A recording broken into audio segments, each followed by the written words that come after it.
Well, I'm trying something completely new and totally not new. I'm playing the deck, which is the not new part, but I'm playing it in Legacy, which is the new part. I found that they have banned too much of the cards that are necessary to try to be the deck style control build in Commander.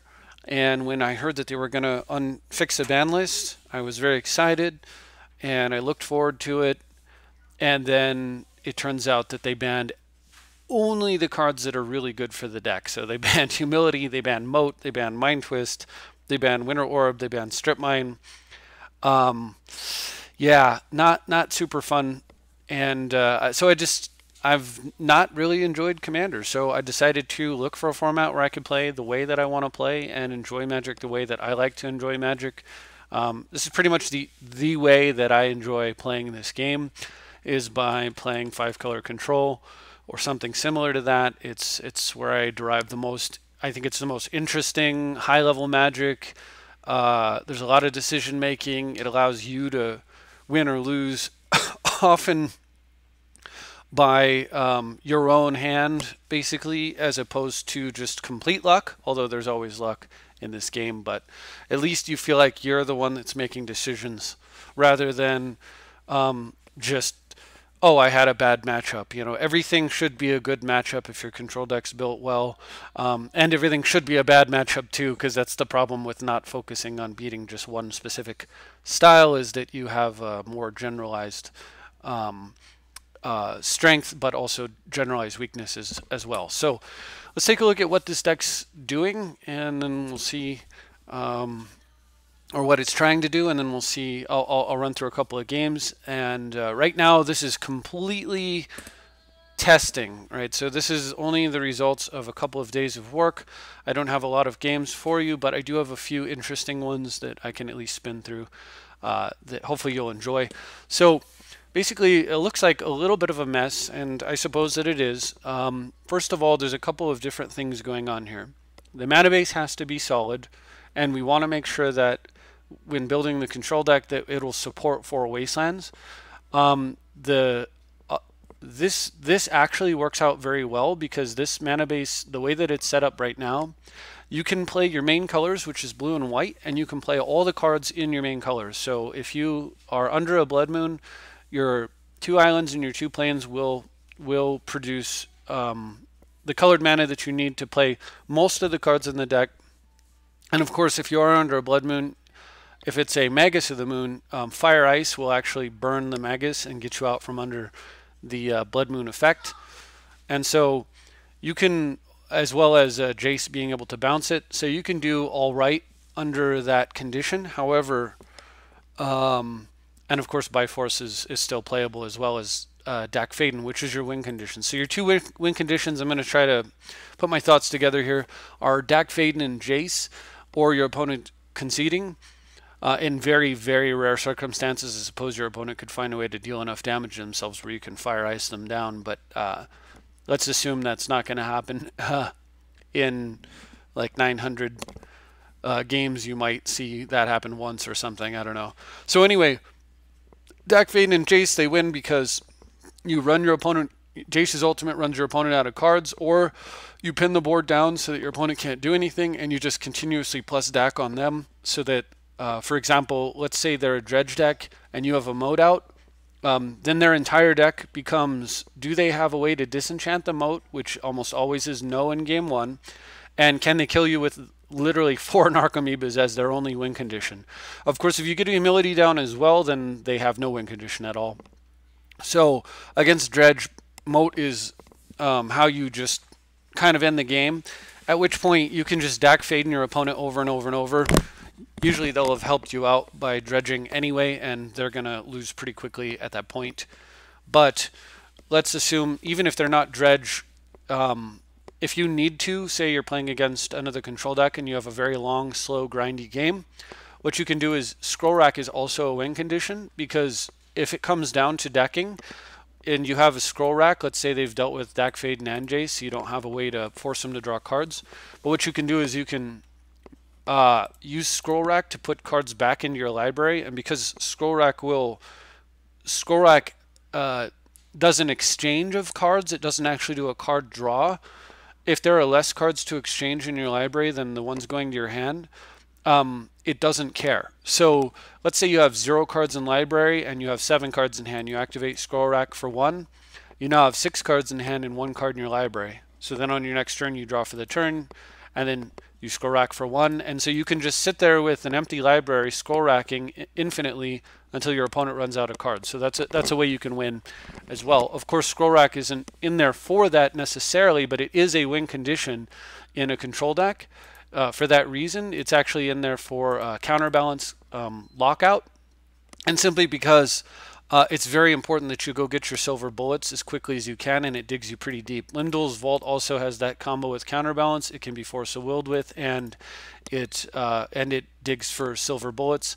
Sylvan Library is in there because, again, we want the digging power. It's really, really good against control, and there's actually an Ivory Tower in this deck, so that if you're playing against burn, they simply can't burn you out.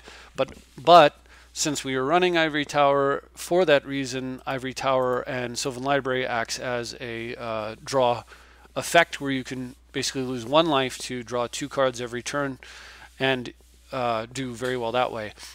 This deck has a virtual Library of Alexandria. It's a one-time activation, Throne of the High City. You pop it once, and now you draw 2 cards for the rest of the game in most matchups when you're going to be activating it to begin with. And so it is a Library of Alexandria. It doesn't care how many cards are in your hand, has the activation cost of a Jam-Day Tome, but you never have to fire it off again.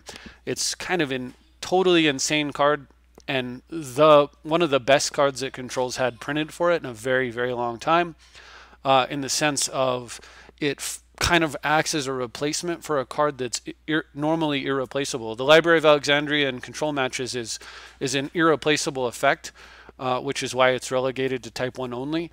This thing really functions the same way, and in some cases is even better, just because you can get that 5th land down and be low on cards. Then your opponent's turn, you pop it, untap, and now unless they Snapcaster you, you're pretty much set, and you're going to win that game, which is crazy. Totally in a good way. So what else is going on in here? So there is 3 different 1-drop counter spells in here. At one time I had 4 spell snares, and that does make sense in some contexts, but I decided to vary it up a little bit. Excuse me, at one time I had 4 spell pierces, correction. And that does make sense in some, depending on what you expect the format to look like, because Pierce is really good for dealing with duresses. It's really good for dealing with, dark rituals and stuff like that. But I decided to vary it up and mix the Pierce with the Flusterstorm, which has got a little bit better late game, because it's just so strong for the counter mirror and for Storm. And then Spell Snare as well. I put one copy of those in there just because there are 2 drops that you want to deal with that you may not necessarily be able to pierce, or that may not necessarily be, that may not even be non-creatures. I mean, they may be actual creatures that you're going second and you really, really want to snare a card. And as a matter of fact, you'll see in the game coming up here that the fact that I had snare in here and I varied my counters becomes extraordinarily important in a match that we're about to take a look at. So what is the lock? For most decks, it's actually Moat. Moat has become incredibly good lately. Almost all the decks that I've seen, the reason I actually want to build this deck is that I've been watching Legacy sort of casually, and I've noticed that almost all the decks that you face are very, very weak to Moat. They all want to attack you on the ground, with a few exceptions of something like, say, Delver of Secrets, but even then they usually have additional creatures that will be affected by Moat. So usually they're playing red creatures that Moat will hurt pretty bad. Of course, if you combine Moat and Humility, the only thing that really bothers you at that point is a Magus of the Moon, because Magus of the Moon's passive ability, the way that effects are layered, he'll have no abilities and you'll have a bunch of mountains. They both will be true under a humility. So it'll be a 1/1 with no abilities who turns your lands into mountains. It's really stupid. It makes no sense. It's counterintuitive, but that's the way it works. So hence the one fire and ice to possibly get you out of that situation, or the Jace bounce effect. But having said that, if you get Moat and Humility out, of course, creature decks are basically, they're dead. Like, that's a lockout. You can win at your leisure at that point. But for the most part, Moat is really the card that you want against most aggro decks, especially decks like Dredge. Meanwhile, there is Toxic Deluge in here because I actually was having... So one of the reasons that the Snare is in here and Deluge are in here is that I was having a little bit of a difficulty against Enchantress. And, of course, because she's 0/1 untargetable, so that Enchantress is can be snared on the way down, and Deluge will, of course, clear it if you need to before you've had a chance to get something like a Humility into place. And so the cards have... Basically, all the cards that are in here have slowly made their way in as solutions to problems that I was having during testing. What else can I say? I think that pretty much covers kind of why everything's in here. Note that the Flooded Strands can get every single land that isn't a Wasteland or a Throne of High City. Basically, it can get all of your colored mana bait, all of your colored lands. And then Tithe can get all of your... It can get any color mana that you need. So you can tithe for blue-white, you can tithe for white-red, you can tithe for white-green and white-black. There are 2 of each. So there's 1 white-red and 1 blue-red, 1 white-green, 1 blue-green, 1 white-black, and 1 blue-black. So you've got 2 of each support color cards with 4 ways to find them. So that kind of comes out to be 6 ways to go get your colors, plus the Tithe, which makes 7 ways to go get your colors. So if you need colored mana early on, for example, you want to drop a turn 2 Sylvan, or you need Lim-Dûl's Vault early on, maybe you need a Bifrost or a Fire Ice, whatever, you can generally hit your mark pretty easily. Now, it's possible that somebody could Wasteland you out, but then again, you have Crucibles, so you can always recover from that potentially. Like, you know, they have 4 Wastelands, you only have 1 Underground Sea and 1 Scrub, so that means that they could kill all of your black sources and then you can't play black cards, but at the same time you've got Crucible of Worlds in the deck, so you can potentially come back from that. There is a single Enlightened Tutor. It's the tutor that's not banned, and it makes this deck quite a bit stronger because it means that you're effectively running 2 Moats and 2 Humilities as far as hitting your cards is concerned. That means you have 2 different ways to go get a Pithing Needle, and for that reason, the second disenchant is actually a Seal of Cleansing. So if you absolutely have to, you can Enlighten Tutor for Seal of Cleansing. Generally speaking, if you need to Enlighten Tutor for a solution to creatures, it's going to be Moat or Humility. So there's no need to have something like, I don't know, some kind of, Oblivion Ring or something in here. So instead, we're running Vindicate. Vindicate being one way that you can, between Vindicate and Regrowth, you can actually Mana Screw somebody pretty hard with the Wasteland Crucible thing, and that's, of course, what you want to be doing, so great. Vindicate also acts as a check on Enchantress a little bit, because they can pile all their, sometimes they pile all their enchant lands onto a forest, a basic forest, and you wouldn't normally have a way to touch that, but you can actually Vindicate it away and punish them for that, and that's of course excellent. Meanwhile, there's a Pithing Needle in here, so Vindicate and Pithing Needle also act as 2 solutions for opposing Planeswalkers. They can be strong, but also, if your opponent's not using Flooded Strand, instead of varying by using 4 Flooded Strands, we're weaker to Pithing Needle effects. But at the same time, we can work around Pithing Needle effects. Like, for example, if the opponent's using Underground, if they're using Polluted Deltas, you can Pithing Needle Polluted Delta, and it's not going to affect you, which means that you can kind of Mana Screw your opponent with a Pithing Needle. So it's generally going to be a useful card in every match, which is why it's in here over something that's a little bit more narrow but more severe, like a Grafdigger's Cage. As far as the sideboard goes, I think that's it for the main deck. First of all, yeah, I don't think too much else needs to be said about the main deck. But as far as the sideboard goes, there is actually a Blood Moon. This deck can operate under Blood Moon, as I was saying earlier. If you're going to board into Blood Moon, like, you can leave your red cards. So you can leave your win condition as well. So you have to be willing to take out some of these off-color cards, so you lose 5 cards here. But depending on what you're facing, it's quite likely that that's perfectly reasonable for you to do. So for example, let's say you're going to sideboard in against Eldrazi. So you've got to pull 5 cards. So you might want to go 1, 2, 3, 4, 5, right? So you take these 5 out, you put in Blood Moon, Damping Sphere, and 3 Swords of Plowshares. The Blood Moon is completely shuts them down, and the Sphere acts as a way to make their Eldrazi lands fair again. And then of course Swords of Plowshares is self-evident. So that's one way that you can go right there.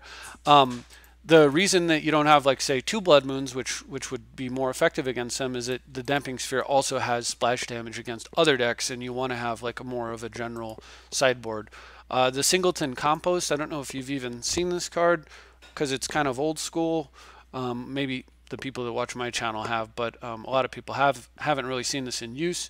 What this card does is if a black card is put in your opponent's graveyard, and here's the key, from anywhere you draw a card, which means when you play against Dredge, you actually sideboard in Compost and Grafdigger's Cage for starters, and then bring in the plows. And what ends up happening is you can possibly bring in Blood Moon as well. You have to consider how you want to sideboard, but I think in general I would not. But the point of this is they dredge with a Compost out, and you draw for every black card that they dredge into their graveyard, which means you can very, very quickly find yourself a moat, which is game over for them. And the Swords to Plowshares go in because it deals with Icarids, early Icarid threats, and of course you do need to answer to the 1/1 flyer that they have. Although you wouldn't take out Humility, you'd bring in Moat and Humility, and I mean, you'd leave in Moat and Humility for sure, but you'd bring in the extra removal like that along with the Compost and the Cage. So there's a lot of really good things going on here against Delver. I think you're a nightmare for them, because against the Delver deck, you can actually bring in, 11 1-drops, which is a major problem for them. You want to be cautious not to take out Disenchants, because they're probably going to bring in Blood Moons, and it's better for them to have a Blood Moon than it is for you to have to deal with it. So of course there is that issue, but you can take out things that deal damage to you. The slower stuff, the Vindicate's sort of not that necessary, so you cut 1, 2 there. You cut the Vault, most likely is 3, and so on and so forth. You can actually probably cut Enlightened Tutor against them, because what you want to do is you want to cut by force, of course, card disadvantage cards like that, and just make 1-for-1 trades with them until they just run out of gas. You just kind of grind them down to nothing, and then make your plays from there, and they're pretty much just toast, because their deck needs to win quickly, and it's almost impossible for them to win quickly when you're sneaking in this many single mana solutions to any problems that they have. In general, I feel like there's an answer in here for everybody. This may not be, it is absolutely not the best version of this deck, but it is a very good version of the deck, I think, and it's been doing very well for me. So we'll see what you think about it, and I'll run through a few games here. So let's take a look. So right now I just want to go through today's games. I played a few this morning. The win results here are fluctuating, although like you see they get better as I'm tuning the deck. So this is like initial build, a couple of losses. Like this is basically the deck evolving as we're going, and now it's doing very well. So I played a few this morning before I went to bed, and then a few this afternoon. So I have a long way to go, lots of testing to go, but so far I'm really enjoying this, and I do think there's something here. So let's take a look at I'll run through all of the games so you can see what happened with the various losses and the different builds, and then in the few that are remaining, the last 2 here is the tuned, like the very tuned version, and we'll take a look at those as well. So let's go through these games though. I've got a lot to kind of unpack with this, and like I said, I don't feel like this is I keep wanting to check and see what their commander is. I don't feel like this is anywhere near settled on the build. As you can see, initially I actually ran 4 disenchants, no Seal of Cleansing. And it turns out to pay out here because I'm able to smoke an Aether Vial. And I was running 4 Swords to Plowshares main. So, yeah, it's kind of a nightmare for this kind of deck that I'm facing, where his draw should have been absolute bee's knees against control, and instead it's just not good at all. Anyway, we're going to play a little game of 1-for-1 card exchange and just buy myself some time while I dig for Moat. This version doesn't actually have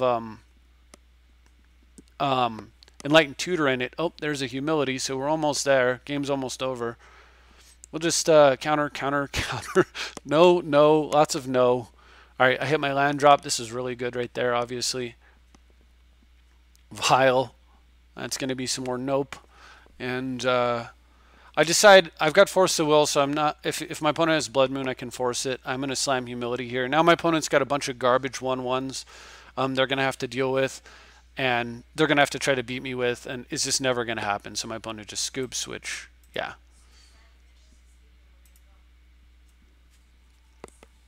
Now it gets much worse. So at the time, my hedge against Blood Moon was Chromatic Lantern, and that's how I could sideboard in Blood Moon as well. It's possible that I should run a single Chromatic Lantern so that I can tutor for it in response to a Blood Moon, and then just play Lantern and carry on with my game.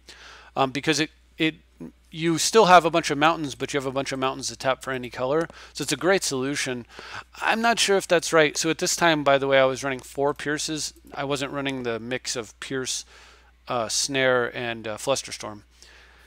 So maybe I should run a Lantern. I'm not entirely sure. My opponent's got some kind of jank here with this Goblin Wizard. So good for me. Bad for them. All right. So I'll just go ahead and play a little game of setback. Bounce that thing. Yeah, okay, sure. Buys me some time to Jace. Yeah, and at this point my opponent just gives up, which makes sense because unless my opponent was going to get a Cavern of Souls, they weren't going to resolve much here, and pretty soon they weren't going to resolve anything at all, not with an active Jace going. So a couple of quick, easy games against an untuned deck. Doesn't really say a heck of a lot. Here my opponent's got a really tuned deck, and I make some mistakes, and I end up paying for it, as you'll see soon. So this Dryad Arbor probably should have told me something, but it didn't, because I'm just not that familiar with Legacy, so I don't really know what I'm expecting here. So I don't really know what to do. But I figure, well, Force of Willing this is obvious, so we'll definitely do that. So now I'm hoping to draw. Remember, this version has 4 disenchants, so I'm really hoping to draw one of those. Unfortunately, I forced with Fire Ice, so I can't. I would love to fire that thing. My opponent land grants, revealing this here, and I let it happen, which may have been a mistake as well. Either way, I hope to find a card to force with that isn't Brainstorm, and I do, but it's much worse for me. And here I get super greedy and screw up. So all I had to do right there was wasteland my opponent, and I could win this game. But instead, I let my opponent draw 4 cards, and now I don't even know what's in his hand, but I know it's bad. So at the time I was thinking it was some kind of Lab Maniac combo. I really didn't know what I was facing. So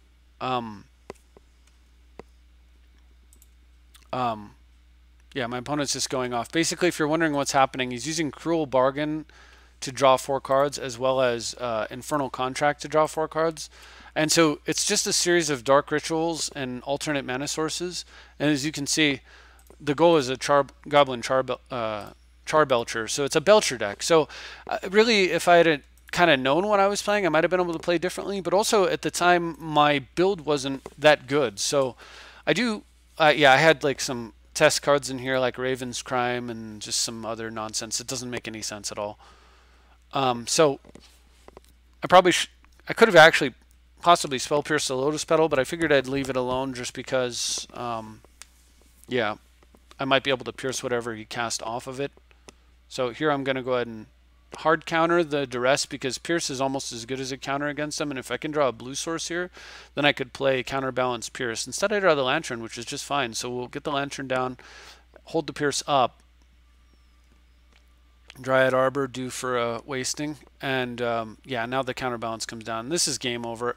Probably should have thrown out the Raven's Crime there, but I was hoping I could get my opponent to discard the hand size. I'm going to keep the Lion's Eye Diamond off the table, because I I don't want my opponent to have a Black Lotus in play at all, just to activate his Charbelcher if he manages to get the Belcher out. So with that, my opponent just gives up. But of course, next turn I was gonna go land, like assuming what was the top card I revealed? Brainstorm. So yeah, I was gonna draw a Brainstorm, go land, sack Throne of the High City, pass for the turn, and pick up an extra card. If it was a Force Will to go with the Brainstorm, great. If not, whatever. And then after that, I'm drawing 2 cards per turn for the rest of the game, and I've got to counterbalance out, and so yeah, it's game over. Game 3, still this deck is not constructed correctly. Still got that garbage Raven's Crime, and look at what happens. Xantid Swarm, Dryad Arbor, and I've just got nothing but counters, and I'm going to save you a lot of time. Here's what happens. I never draw removal. My opponent Xantid swarms me over and over and over and does whatever they want, and I end up at the end of the game with like 6 or 7 counter spells in hand, none of which are playable, and I lose. So very stupid there, but good job for my opponent. All right, so Craig Nofton. But also a lot of that, again, is deck construction problems. So here you can see the deck's still in a awkward spot, and I keep a hand based on the fact that I've got double Pierce, Swords, Force, and Sylvan Library to recover. And I think I end up... Now, don't I wish I had a spell Snare rather than a Pierce? So I'm going to go ahead and plow that because I just don't want my opponent playing Batterskull. It does thin my deck a little bit of lands, which is unfortunate. And then here I'm going to try to force. See, I've got Pierce, Pierce, Pierce, no Snare. So I've got to Force of Will, a card that I just want to snare. I do get a second land, so if I can get a green source here so I can play Sylvan Library backed up with the Pierce, I might be okay. Opponent goes for a Snapcaster. Oh wow, it's just a deck of all 2-drops making me feel terrible about not having snares. Yeah, this is just not going well. Suffice to say, that's the entire game. So we'll move on to the next one because I don't want to... Basically, I don't want to spend too much time staring at me not drawing lands. It's not super interesting. So, all right. So I sideboard in Hydro and Pyroblast against this guy, I believe. And I'm going to lead off with an early Seal of Cleansing. So now with that on the board, I don't have to worry about Blood Moon. And we're going to just chill out now. I've got a very good hand. My opponent's trying to develop here. I also am a little bit safer against Stoneforge with the Seal of Cleansing. Opponent gets a Delver and sacks a Scalding Tarn. In response, I'm going to plow the Delver so it's gone before my opponent can go get a way to counter it. Opponent gets fetches up a Batterskull. I am mana screwed again. Kind of frustrating. And I'm confident. I remember that I sideboarded this card actually. So I try to ice here in order to get my opponent to use his guy now, so that I can disenchant that thing. Yeah, with the Seal of Cleansing before he has 3 mana. So I don't want him to have 3 mana, and I wanted to kind of trick him into going for it. All right, so here I try for a Hydroblast. Opponent has Flusterstorm. Flusterstorm is going to hit, but I am going to Hydroblast the Blood Moon. Opponent tries to force that. I decide I'm going to force that. This is all because I didn't disenchant the thing off the board instead of dealing with... Like, I used the Seal of Cleansing instead of the disenchant, but it allowed me to fight that fight. On the other hand, it might have been a mistake because I opened myself up to Blood Moon right there. All right, so... Trying to get enough mana here. Once I have a moat, I don't have to worry about a Batterskull anyway, so I kind of missed the Seal of Cleansing, but fair enough. As of right now, I can go get Plateau, and I can Red Elemental Blast my opponent and moat, or deal with it however I want to. All right, so this is doing exactly what I want, where I'm just accumulating defensive cards in my hand and letting my opponent kind of flap around with like a 13-turn clock that I'm not concerned about even slightly.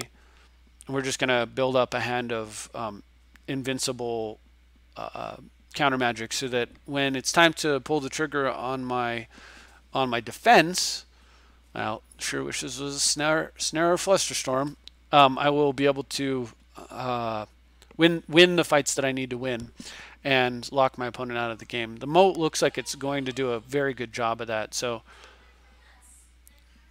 this counterspell actually does... I don't actually care. This is mostly bait. I want my opponent to fight a little bit of a counter war with me right here. I was hoping they'd have maybe some more, like a Pyroblast here that I could Spell Pierce, which would have been really nice.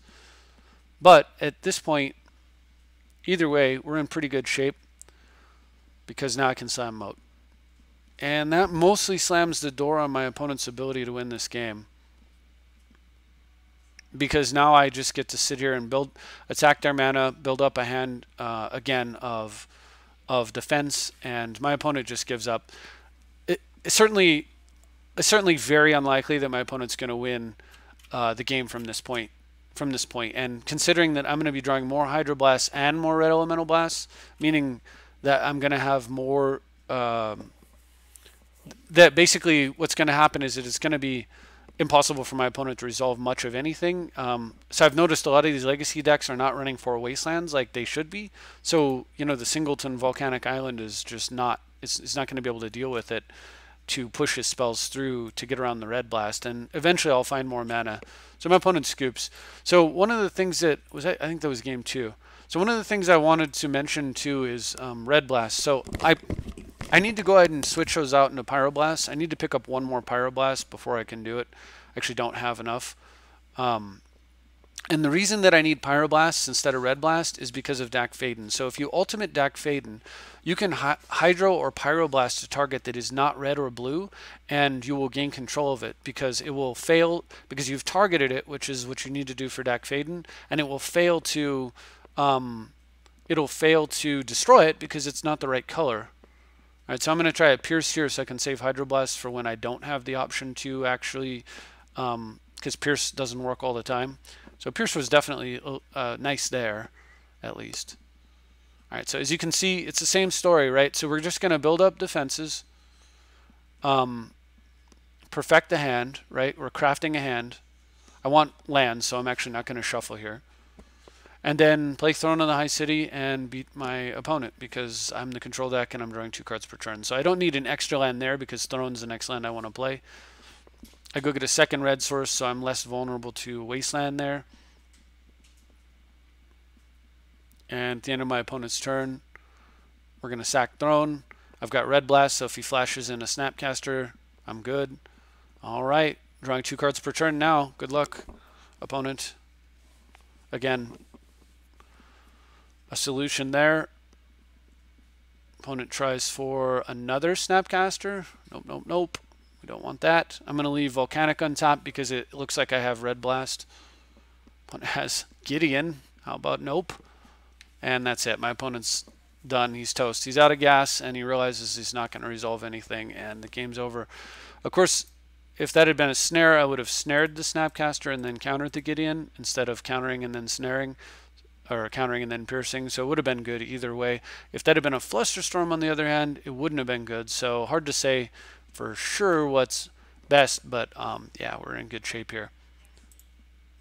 All right, so we'll move on to the next one against Zidane. So now I've started to, I'm slowly turning the deck into the direction that it is now. And one of the changes that I had made was that I had added the Singleton copy of Pithing Needle because Pithing Needles would have been very good in this match, of course. It would have also been very good in the match against the last opponent where I could have shut down Planeswalkers. Right, some opponents land granting again. Spinning through a lot of cards over there. It's a little hard to keep up. Dark Ritual, Contract, Cabal. Yep. Going to town, and my opponent kills himself because he doesn't have a... So here's the deal. First turn I play the Tundra, and second turn I throw down the Pithing Needle. Well, I throw down the Pithing Needle naming Goblin Charbelcher. Then my opponent goes off, draws... How many cards did he draw? I mean, he's down to only 28 cards in library. So my opponent's gone through 32 cards on turn 2, which is totally insane. Still has 11 cards in hand and all kinds of mana. But the problem is he has no answer to a Pithing Needle on Goblin Charbelcher and no other way to win whatsoever. So the game's over. So that's game 1, and then he just does drops, I think, and doesn't want to play anymore. All right, so here I have Exodesma, and I lose both games, and I believe This is the yeah. So this is the Enchantress deck, and I don't have a Snare to deal with Enchantress, and I don't have Toxic Deluge to get him off the board. So my opponent, I have no idea why first turn Elephant Grass there. That's probably the dumbest thing I've ever seen, and it doesn't even matter. No, it's not the dumbest thing I've ever seen, but it's pretty dumb. Anyway, here I make a pretty dumb mistake too. I got rid of my only Force of Will target. So now I'm about to pay a big price here. My opponent wishes for Enchantress, of course. I have no way to counter this. I can't force it. Oops. And one of those in play is a Nightmare.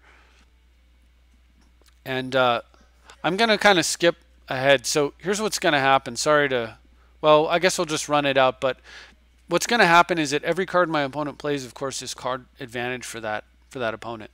And so I'm digging as fast as I can to try to, first I have to keep Presence off the table, and I've got to find a way to get rid of the Enchantress, like, or nullify it. I need to find a Humility. This is one of the few decks where Moat is just not good enough. Humility is the way. And so, yeah, there isn't one. So I throw down Moat just in case, but at this point, I don't Force the Will the Presence there, which was a mistake.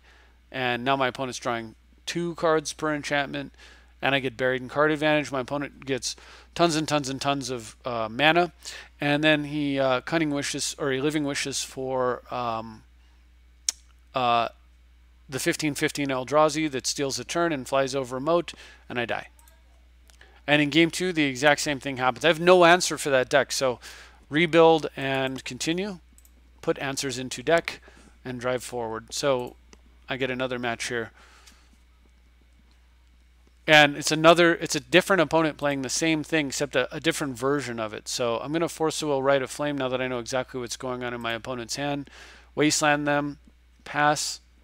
Now I'm sitting real pretty here. Opponent goes for LED. As soon as we get to his combat phase, I disenchant it. Now I've got a Pierce up.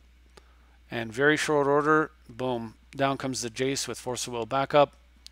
And I'm going to plus on my opponent and try to keep them off their mana, because as much as I'd like to draw more cards, I'm just going to continuously plus my opponent.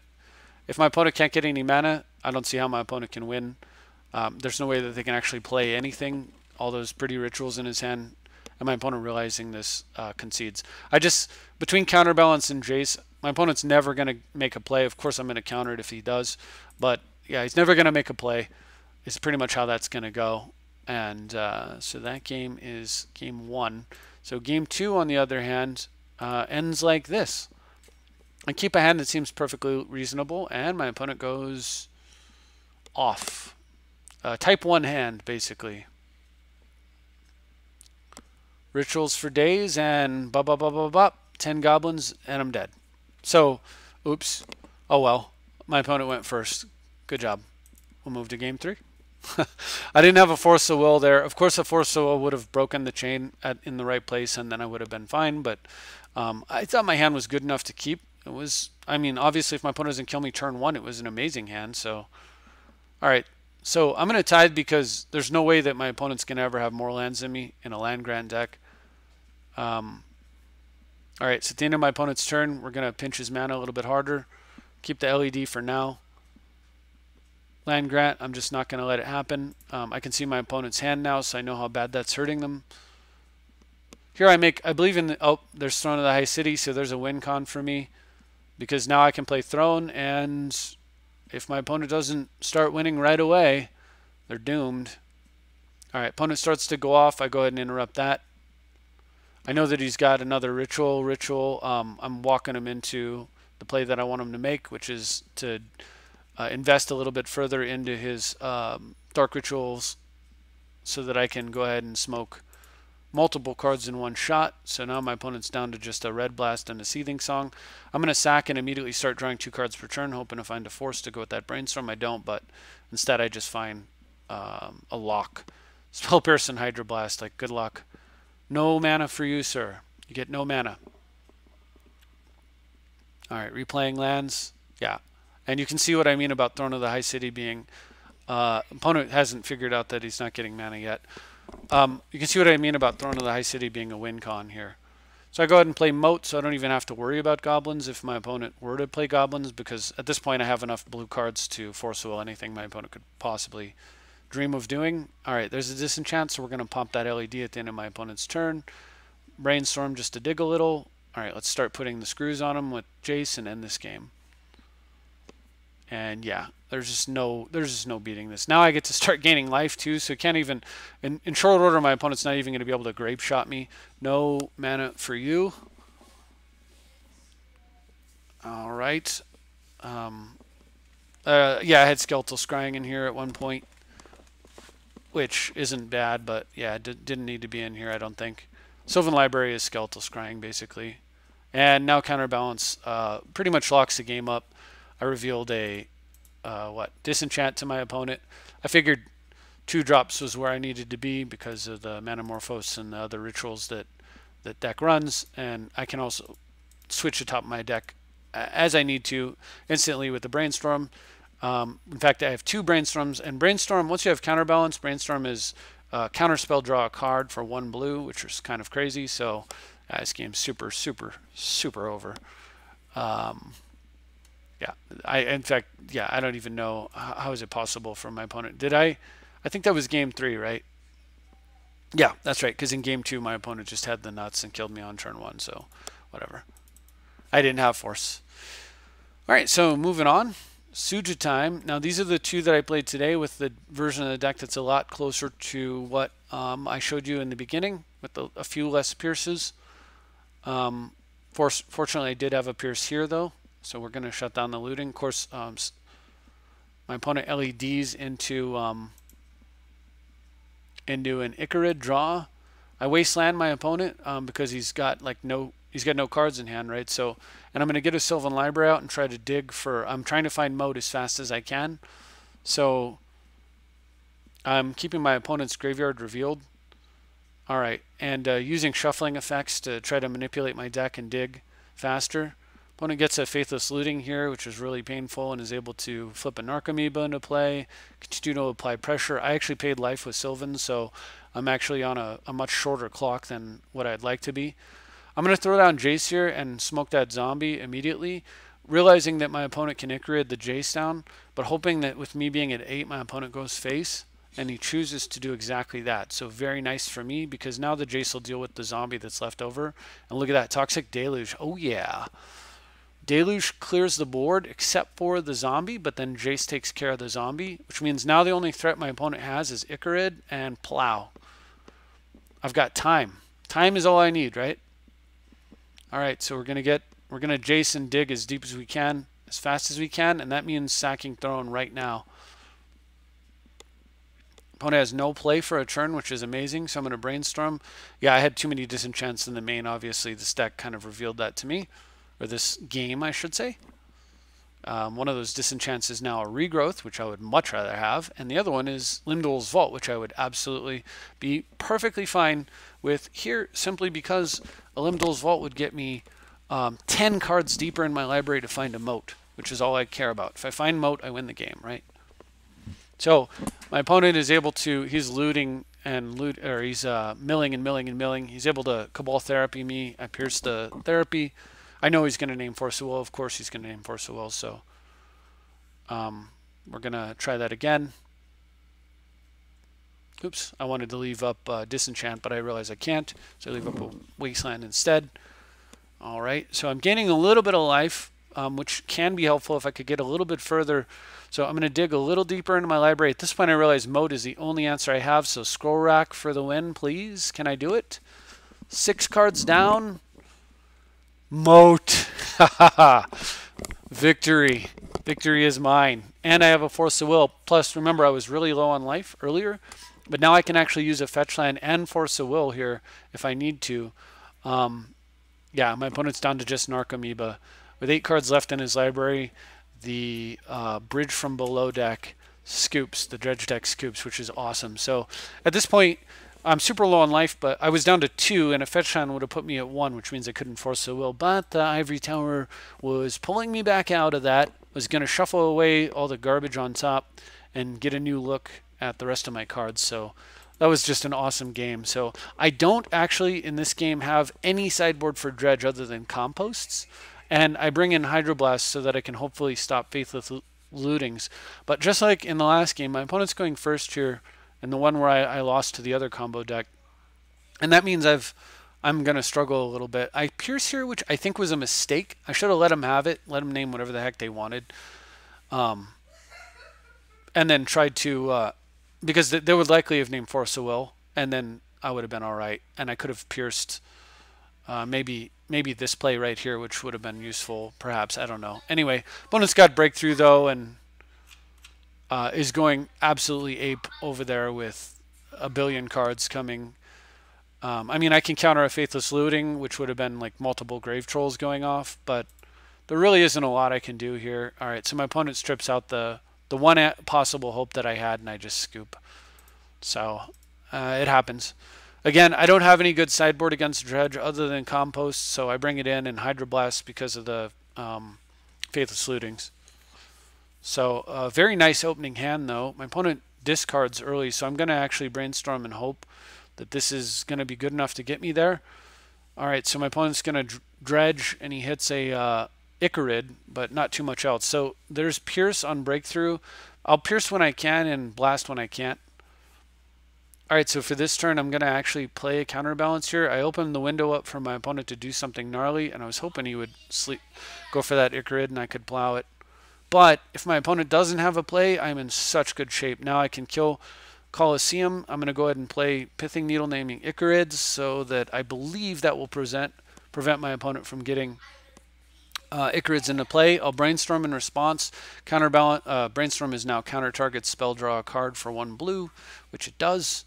And I counter it with a Hydroblast into Moat. Holy smokes, that's good. Down comes Moat, and the top card on my library is Land, so if my opponent were to go LED to try to get his hand into the graveyard, I could counter it with the Land off the counterbalance. And from here, my opponent's just completely dead meat and realizes it and scoops, which is totally, totally cool. All right, so I'm pretty sure that this is a activated ability because you have to activate Ichorid by exiling a creature. So that was the thought behind the Pithing Needle. Even though my opponent didn't have any Ichorids, it would just be a way to prevent more from coming into play. So that's why I left it there. And finally, this one against Zeus Awoken, where the deck is even closer to the build that I have shown you. I see we've got Regrowth in here now. I've got Spell Stare in here now. So this version is almost exact the version I've shown you. There's a couple of minor differences. If they come up, I'll mention what they are. So meanwhile, nice early start here where nothing's happening. I probably should have played Flooded Strands so that I could have fetched for a basic Plains, but I wanted to, in order to play a Seal of Cleansing, if my opponent had a Blood Moon right there. So that was a bit of an error, I think. Anyway, my opponent's pondering and brainstorming around. Meanwhile, I'm just impulsing to dig 4 cards deep with a shuffle.